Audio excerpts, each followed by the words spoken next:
بسم اللہ الرحمن الرحیم۔ السلام علیکم ورحمۃ اللہ وبرکاتہ۔ آج میں آپ لوگوں کو بتاؤں گا کہ عضلاتی موٹاپا کیا ہے اور یہ کن لوگوں کو ہوتا ہے۔ اصل میں بہت سے افراد ایسے ہیں کہ بہت زیادہ کھاتے ہیں، حد سے زیادہ کھاتے ہیں، لیکن ان کی باڈی سے جو ان کے ویسٹ فوڈ ہیں ان کا اخراج جو ہے وہ کم ہوتا ہے۔ اس وجہ سے پھر ان کی باڈی پہ اوپر جو ان کے عضلات ہیں وہ بڑھنے شروع ہو جاتے ہیں، ان میں موٹاپا آ جاتا ہے، ان کو بواسیر کی شکایت ہو جاتی ہے، سردی خشکی کی وجہ سے ان کو قبض جو ہے وہ بہت زیادہ رہنے لگتی ہے، دباؤ پڑتا ہے، اس وجہ سے یہ معاملات جو ہے وہ پیدا ہوتے ہیں۔ تو ہمیں ورزش کرنی چاہیے، کم کھانا چاہیے، کم سونا چاہیے، تو پھر انشاءاللہ العزیز ہم اس بیماری سے بچ سکتے ہیں، ورنہ یہ بیماری ہمیں جو ہے وہ گھیر سکتی ہے۔ تو اس کے لیے میں نے ایک چھوٹا سا نسخہ تیار کیا ہے جس کے استعمال کرنے سے آپ کا موٹاپا بھی کم ہو جائے گا اور دوبارہ موٹاپا ہوگا بھی نہیں۔ آپ اس کو مسلسل جو ہے وہ استعمال کر لیا کریں۔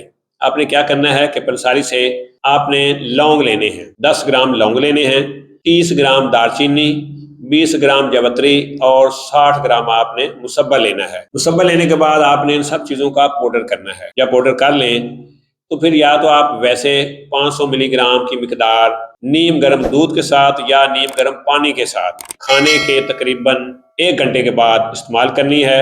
اس کے ساتھ آپ نے کیا کرنا ہے، اگر آپ اس کو ایسے نہ استعمال کر سکیں، کڑوی ہو، تو پھر آپ 500 ملی گرام کے کیپسول بھر لیں، 1 کیپسول صبح، 1 دوپہر، 1 شام کو۔ اس سے ہوگا کیا؟ اس سے یہ ہوگا کہ آپ کو ہلکے جو ہے وہ کھانے آئیں گے، بغیر درد کے آئیں گے، کوئی درد نہیں ہوگی۔ تو اس طرح آپ استعمال اگر اس کو کرتے ہیں تو آپ کا موٹاپا انشاءاللہ العزیز اللہ کے فضل و کرم سے کم ہونے کے بعد آہستہ آہستہ بالکل ختم ہو جائے گا۔ تو سیکس کے بارے میں کسی بھی معلومات کے لیے ہمارے چینل دارالشفا دواخانہ کے ساتھ بنے رہیں، جڑے رہیں، انشاءاللہ الحمدللہ اللہ کے فضل و کرم سے فائدہ ہوگا۔